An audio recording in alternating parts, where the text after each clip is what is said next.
Well, I'm reading from the book Courage and Compassion 10 Canadians Who Made a Difference.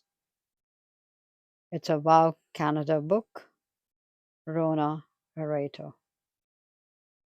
And I'm going to read about Elijah Harper, The Power of No.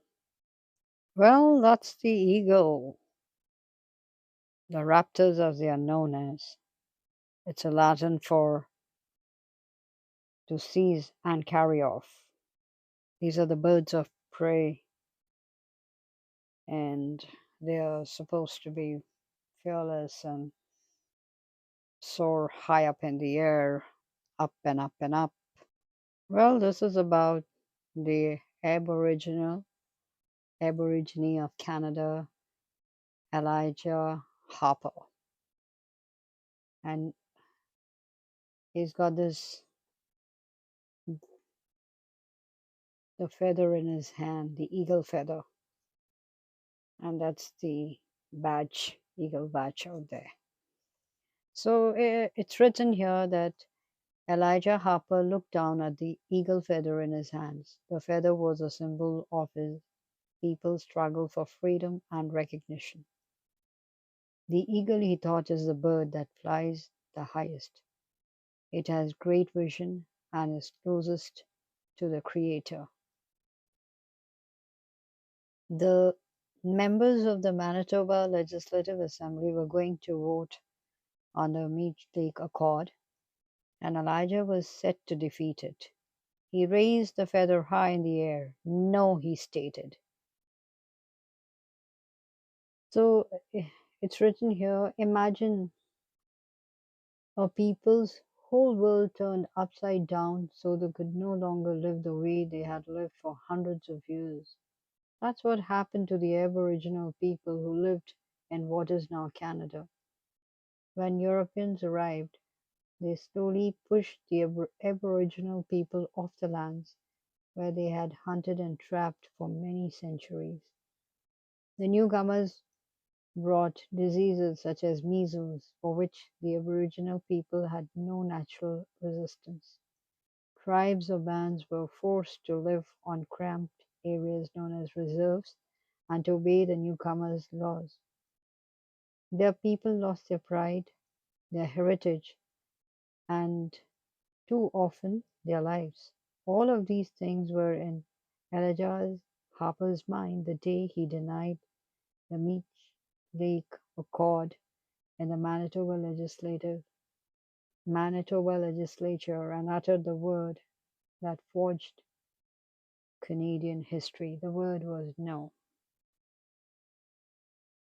Life on the reserve was difficult, but people pitched in and helped each other. When someone hunted a moose or caught a fish, the entire community shared in the bounty.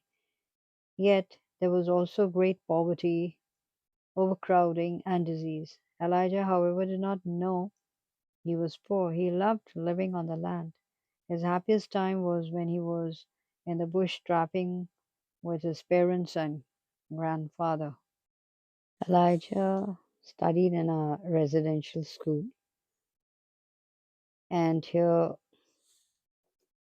you have this written here, the painful legacy of the residential schools has been felt for several generations.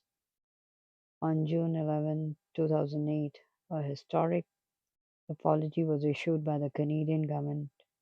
Prime Minister Stephen Harper said, the treatment of children in residential schools is a sad chapter in our history. So then they came up with this Indian Act, which is written out here a little bit. Um, and I'll read from here. The Indian Act of Canada was introduced in 1876. It gave the government control over most of the Aboriginal people and their land. In the 1700s, as European settlers took over the lands, the government began setting aside reserves where the Aboriginal people could live. The Indian Act gave the government the responsibility of caring for these reserves and the people living on them. Under the Act, status Indians received government funded education and healthcare. The government was responsible for keeping white settlers from trespassing on Indian land. However, while the Act did have some positive sections, it contained many regulations that were not good for the status Indians. They were not allowed to vote, have their own businesses, or own land. They could not leave their reserves without government permission. If a status Indian wanted to become a Canadian citizen, he or she had to give up Indian status, and every reserve had a federal agent who worked for the Department of Indian Affairs. These agents controlled government money and had the final say on any decisions made by the reserve's own council. The result was that rather than integrating Aboriginal people into Canadian society, the Act isolated them by keeping them on their reserves. In 1951, the power of the federal agents was reduced so that bands had more control over their own affairs. Aboriginal people were allowed to leave the reserves and to have businesses. In 1962, they won the right to vote in federal and provincial elections, and in 1985, people who left the reserves were no longer forced to give up their Indian status. While many Aboriginal people want to see the Act abolished altogether, others believe that it protects some aspects of their culture and land. They would like greater self government while retaining some of the guaranteed benefits. It's a lovely book written for the children, but I think everybody can read it and enjoy.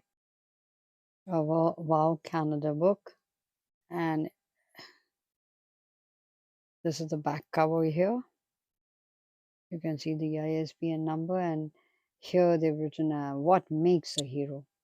There are many kinds of people who act heroically in small and large ways. This book profiles 10 people whose incredible act of courage and compassion protected the human rights we hold most dear. The heroes of this book are men, women, and even children from different points in Canadian history who have worked and fought for the basic human liberties to which every person is entitled. So a must read book.